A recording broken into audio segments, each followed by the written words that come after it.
رسول اکرم صلی اللہ علیہ وسلم نے فرمایا، جب اللہ تعالیٰ نے زمین کو پیدا کیا تو وہ چھولے کھاتی تھی۔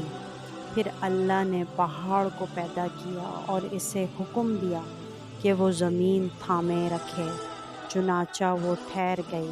تب فرشتوں کو پہاڑوں کی مضبوطی پر تعجب ہوا اور کہنے لگے، اے اللہ، آپ کی مخلوق میں سے کوئی چیز پہاڑوں سے بھی سخت ہے؟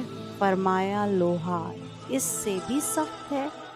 پوچھا، لوہے سے بھی زیادہ سخت کوئی چیز ہے؟ فرمایا، آگ۔ پوچھا، کوئی آگ سے بھی زیادہ سخت ہے؟ فرمایا، پانی۔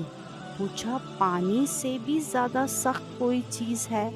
پوچھا، ہوا سے بھی زیادہ سخت کوئی چیز ہے؟ اللہ نے فرمایا، ہاں، وہ آدمی جو اس طرح صدقہ دے کہ دائیں ہاتھ سے دے تو بائیں ہاتھ کو خبر تک نہ ہو۔ عرش کا سایہ نصیب ہونے والے 7 قسم کے افراد میں سے ایک وہ ہے جو دائیں ہاتھ سے صدقہ دے اور بائیں ہاتھ کو خبر تک نہ ہو۔